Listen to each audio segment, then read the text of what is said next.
नमस्कार, मैं हूं अंबर क्लास। आप देख रहे हैं टीवी 45।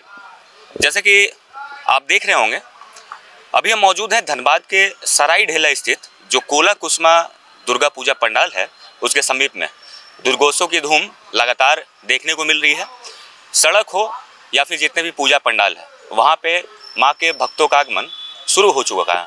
ऐसे में अगर हम अपने धनबाद की बात करें तो धनबाद में सराय ढेला स्थित स्टील गेट का जो यह पूजा पंडाल आप देख रहे हैं, यह विगत समय से हमेशा से चर्चाओं में रहता है।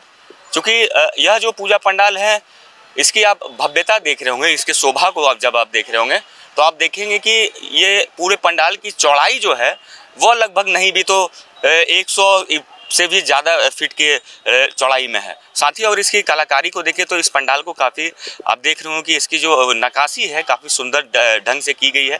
इसमें शीशे के काम हो, थर्माकोल के काम हो, छोटे छोटे आपको जितने भी हम कह सकते हैं कि जो यह पूरा पंडाल है, इसमें कई ऐसी कारीगरी है जिसकी देख करके कहीं ना कहीं इसकी जो शोभा है वह काफ़ी आपको बढ़ता हुआ नज़र आ रहा होगा। आप यहाँ देख रहे होंगे कि इस पूजा पंडाल के समीप यहाँ पे आपको नज़र आ रहा होगा कि पूरे काम के साथ ही साथ सुरक्षा के दृष्टिकोण से CCTV कैमरे की भी व्यवस्था की गई है। साथ ही अगर स्पेस की बात करें तो इस जगह पे जो है धनबाद में बड़ी संख्या पे दूर दराज से लोग यहाँ पे आते हैं अपने परिवार के साथ माँ के दर्शन के लिए। और यहाँ की मूर्ति की अगर हम बात करें, चूँकि आज पंचमी का दिन है, षष्ठी से माँ का जो द्वार है वह देर शाम होते होते खुल जाता है और माँ विराजमान हो जाती है। उसके बाद सप्तमी से पूजा अर्चना जो है संपूर्ण रूप से प्रारंभ, लोगों का आगमन होने लगता है, सभी भारी संख्या में लोग आने लगते हैं। लेकिन हालांकि इस बार की बात करें तो पूरा पंडाल तो अभी तैयार है और लोग दिन के समय भी, जैसा कि आप देख रहे होंगे, मैं अपने कैमरा पर्सन चाहूँ दिखाने के लिए कि पंचमी के दिन से ही देखिए लोग यहाँ पे आना शुरू कर गए हैं। सभी अपने परिवार के साथ आ रहे हैं और कहीं ना कहीं इस पूरे दुर्गा पूजा का आनंद ले रहे हैं।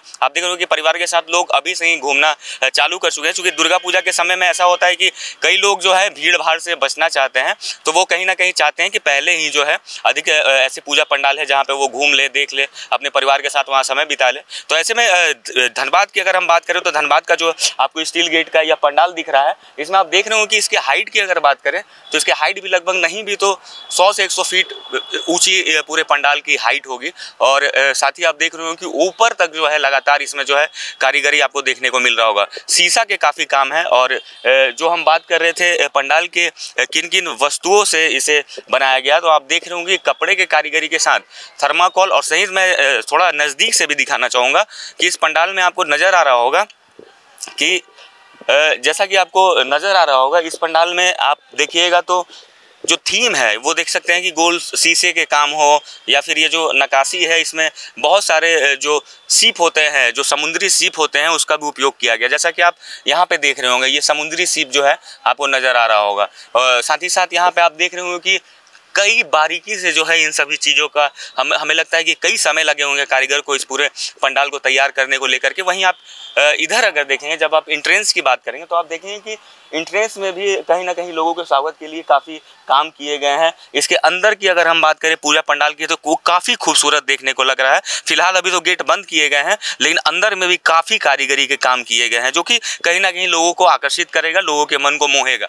अब साफ तौर पर हम ये कह सकते हैं कि आप देख रहे हो कि कपड़े के पंडाल में जो जिस तरह की नक्काशी की गई है, जिस तरह के लाइटिंग किए गए हैं, साथ ही साथ आप देख रहे हो कि झूमर जो है वो भी कहीं ना कहीं इसके शोभा को बढ़ाता हुआ नजर आ रहा होगा। साथ ही आप इस पंडाल की खासियत, आपको एक बात यह भी बता दें कि इस पंडाल की अगर हम बात करें तो इस पंडाल के जो इंट्रेंस है, जो इंट्रेंस यहाँ से लोग घुसते हैं, इसके अंदर की कारीगरी जो है वो काफ़ी खास होती है, जो लोगों को काफ़ी आकर्षित करती है। ऐसे में जो यहाँ पे मौजूद जो लोग हैं, हम उनसे भी जुड़ने का प्रयास करेंगे, कमेटी के जो लोग हैं, और उनसे भी जानेंगे कि आखिर यहाँ के पूजा का क्या कुछ इतिहास रहा है, किस तरह से यहाँ पे पूजा को कब से बनाया जा रहा है, क्या कुछ लागत लगे हैं पूजा पंडाल में।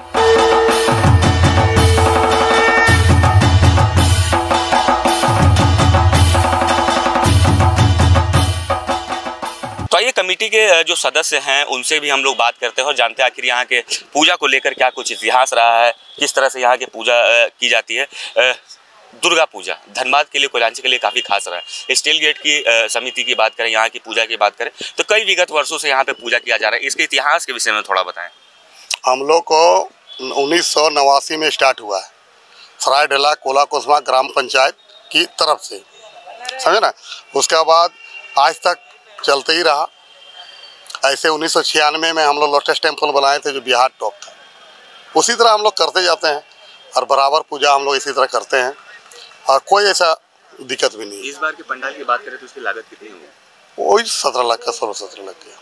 और पंडाल की बात करें तो जो कारीगरी है इसमें कई तरह के चीज जैसे सीप दिख रहे हैं और शीशे हैं, इसकी कारीगरी कहाँ के कारीगर? ये बेदनीपुर का है, बंगाल का, पश्चिम बंगाल का।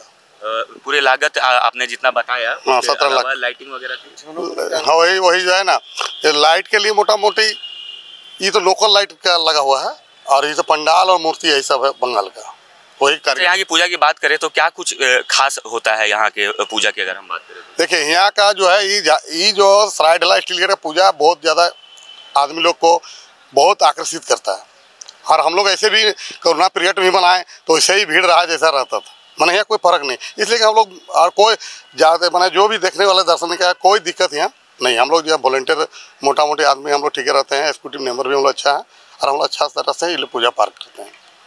एंट्रेंस में अंदर में देखा गया कि काफी नक्काशी का काम किया गया है अंदर में, जहाँ पे माँ को विराजा जाएगा।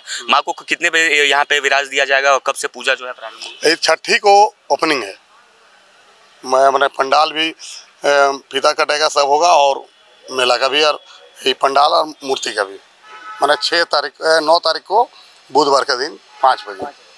एक चीज देखा जाता है कि स्टील गेट की बात करें तो यहाँ पे दूर दराज से तो लोग आते ही हैं, लेकिन यातायात की समस्या बहुत देखने को मिलता है लोगों के आने जाने, उसके लिए क्या कुछ उपाय किया गया है? नहीं, ये प्रशासन सहयोग करती है। वैसे तो देखिए जहाँ मेला लगता है वहाँ तो हल्का फुल्का जाम होगा ही और ये मेन रोड में है, प्रशासन बहुत ज़्यादा सहयोग करती है और हम लोग जैसे कोला कोसा मोड़ में जो है ब्रैकेट लग जाता है, स्टील गेट में लग जाता है, इस तरह का थोड़ा बहुत तो प्रॉब्लम होता ही है, जाम के लेके होता ही है, उसके लिए पास थाना से भी इशू होता है।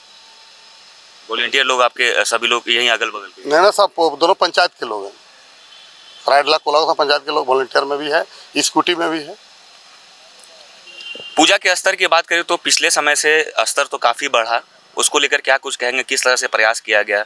शुरुआती दौर में पूजा किस तरह से होती थी, अभी किस तरह से हो रही है, क्या कुछ कहेंगे? धनबाद की धरती जो आज सराय ढला कोला कोसा ग्राम पंचायत द्वारा आज जो यहाँ भय दुर्गा पूजा का जो आयोजन किया जाता है, धनबाद में देखने लायक यहाँ पूजा का आयोजन किया जाता है। आज सभी जगह से धनबाद से बाहर से भी लोग आते हैं और यहाँ का जो पंडाल, मूर्ति, लाइटिंग का जो दिखाव होता है, हमको नहीं लगता है कि धनबाद में ऐसा कहीं होता था।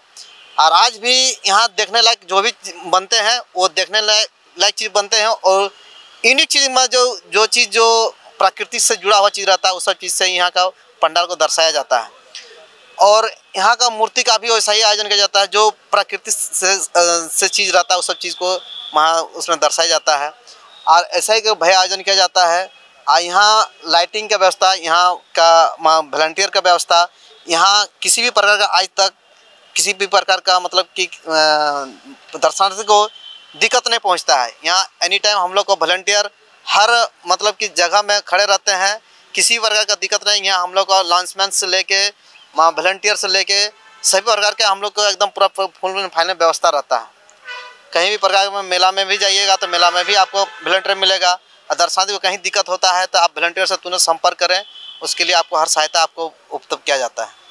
वहीं अगर बात करें सहयोग की, जैसे सहयोग राशि जो होते हैं वो यहाँ पे कितने दूर क्षेत्र में आप लोग लेते हैं लोगों से? नहीं, सहयोग राशि तो दायरा हम लोग का पहले तो बहुत धनबाद का कभी बड़े बड़े क्षेत्रों से उद्योग अति से भी आते थे। अभी भी इस क्षेत्र में जैसे बहुत सारे मॉल वॉल ये सब हो गए हैं यहाँ, तो अब मतलब कि जैसा क्या बोलते हैं पॉपुलेशन और जैसा इस क्षेत्र का बढ़ावा हुआ उस हिसाब से अभी थोड़ा हम लोग का जो चंदा है उस हिसाब से अभी नहीं आ रहा है। मेले की बात करें तो मेले में बच्चों के लिए क्या कुछ व्यवस्था रहेगी? क्या किन किन तरह के झूले मौजूद हैं? नहीं, वो जो व्यवस्था मेला में रहता है हर साल वही व्यवस्था ही है, वही झूला और वही सब चीज़ है, वही सब। क्या कुछ निवेदन करेंगे लोगों से दुर्गोत्सव को लेकर के, अगर वो घर से निकलते हैं अपने परिवार के साथ, चूँकि आप लोग सक्रिय रहते हैं पूजा में, कहीं ना कहीं आप लोगों की भूमिका रहती है, क्या कुछ निवेदन करेंगे? हम दर्शनार्थियों से अनुरोध करेंगे कि आप पूजा पंडाल में आने के लिए सबसे आपका बड़ा समस्या रहेगा ट्रैफिक।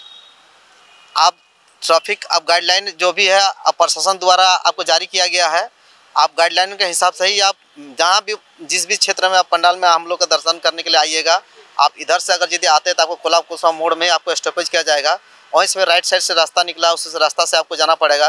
दर्शनार्थी अगर दर्शन करना चाहते हैं तो कोला कुसुमा मोड़ में ही आप अपना गाड़ी का पार्किंग या आप यदि अगर भाड़े गाड़ी से भी यदि आते हैं तो आपको वहीं से उतर के आपको यहाँ दर्शन करके ही आपको निकलना होगा। निकलने के बाद यहाँ से आपको यही कुसुम विहार होकर कोयला नगर होकर आप मेडिकल कॉलेज होते हुए निकलने का रास्ता जो है गाइडलाइन दिया गया है प्रशासन द्वारा। अगर यदि आप धनबाद तरफ से आते हैं तो सरायढेला थाना मोड़ में ही आपको रोका दिया जाएगा। थाना मोड़ से ही आपको मेडिकल कॉलेज होते हुए आपको फिर इधर से ही कुसुम विहार होते हुए फिर आपको गोविंदपुर तरफ इधर निकाल दिया जाएगा। इस तरह का मतलब गाइडलाइन है। मेन रोड यहाँ जाम रहता है और आपको ये रोड में इतना यहाँ दर्शनार्थी का इतना ही काफ़ी भीड़ होता है तो भीड़ के चलते ही प्रशासन को इस रोड को गाड़ी का आना जाना बंद किया जाता है कि किसी भी प्रकार का दर्शनार्थी किसी प्रकार तकलीफ ना हो। तो देखिए, जैसा कि आपने सुना कि साफ तौर पे जो भी सदस्य उनका यही कहना है कि जब आप घरों से बाहर निकले तो यातायात नियम जो भी गाइडलाइन दिए गए हैं जिला प्रशासन के द्वारा उसका पालन करें, जिसके सहयोग से कहीं ना कहीं और भी लोगों को जो है परेशानियों का सामना ना करना पड़े। सभी सुचारू रूप से जो है हर एक पूजा पंडाल भ्रमण करें, अपने परिवार के साथ इस दुर्गोत्सव को आनंद लें। वहीं साथ ही साथ आपको एक चीज़ और भी हम दिखाना चाहेंगे। जो हम इस पूजे पंडाल की बात कर रहे थे, जैसा कि पूजा समिति के सदस्यों ने बताया कि यहाँ की जो खासियत है, आपको बता दें कि यहाँ का जो पूजा पंडाल होता है और चाहे माँ की जो मूर्ति है वो कहीं ना कहीं प्राकृतिक जो चीज़ें होती है उससे जुड़ी हुई रहती है। कहीं ना कहीं एक प्राकृतिक से जुड़ी हुई अच्छे संदेश जो है लोगों को पहुंचाने का जो है प्रयास किया जाता है, जिसमें माँ की मूर्ति भी जो है प्राकृतिक चीज़ों से बनाई जाती है। जैसा कि पंडाल को लेकर के हम कर रहे थे, जैसे आप इस पंडाल को जब दूर से देखेंगे तो आपको लगेगा कि ये पंडाल जो है थर्माकोल और कपड़े से सिर्फ बना गया है, लेकिन जब आप इसके नज़दीक आएंगे तो आपको समझ में आएगा कि इस पूरे पंडाल में जो कारीगरी की गई है, जिन जिन चीज़ों का प्रयोग किया गया है, कहीं ना कहीं वो सभी चीज़ें जो है प्राकृतिक चीज़ है। जैसे सीप जो कि समुद्र किनारे पाए जाते हैं, आप देख रहे हो कि ये जितने भी वाइट कलर के कारीगरी का काम आप देख रहे हैं ये दरअसल ये समुद्री सीप हैं। साथ ही साथ यहाँ पे आप देखेंगे कि कई तरह के अलग अलग तरह के सीप हैं। ये देख रहे होंगे ये जितने भी समुद्री सीप हैं ये सभी काफ़ी बड़े पैमाने पे यहाँ लाए गए हैं। साथ में बीच बीच में आपको शीशे का भी कारीगरी दिख रहा होगा। तो साफ तौर पे हम ये कह सकते हैं कि कहीं ना कहीं प्राकृतिक दृष्टिकोण से लोगों तक प्राकृतिक की सुरक्षा हो। साथ ही साथ हम कह सकते हैं कि एक अच्छा वातावरण, एक अच्छे माहौल देने का प्रयास यहाँ की समिति द्वारा किया जाता है, जिसको लेकर के इस पूरा पूजा पंडाल को तैयार किया गया। साथ ही लोगों के लिए भ्रमण के लिए, बच्चों के मनोरंजन के लिए मेले का भी आयोजन किया जाता है। चूँकि यह एक पॉश इलाका है धनबाद का, तो यहाँ पे काफ़ी बड़े पैमाने पे लोग आते हैं और जैसे जैसे पूजा का दिन नज़दीक आते जा रहा है तो उसमें जो सबसे बड़ी समस्या आती है वो यातायात को लेके आती है। तो उसमें कहीं ना कहीं लोगों को से भी बार बार निवेदन किया जा रहा है कि सभी गाइडलाइन का पालन करते हुए नो एंट्री में ना अपने वाहनों को लगाएं, चाहे जितने भी गाइडलाइन दिए गए हैं उसका पालन करें, ताकि सभी लोग जो है पूरे दुर्गोत्सव का आनंद ले सकें और साथ ही साथ पूरे दुर्गा पूजा को हंसी खुशी अपने परिवार के साथ बना सके। सहयोगी राजा हैदर के साथ मैं अंबर कलश, TV45 धनबाद।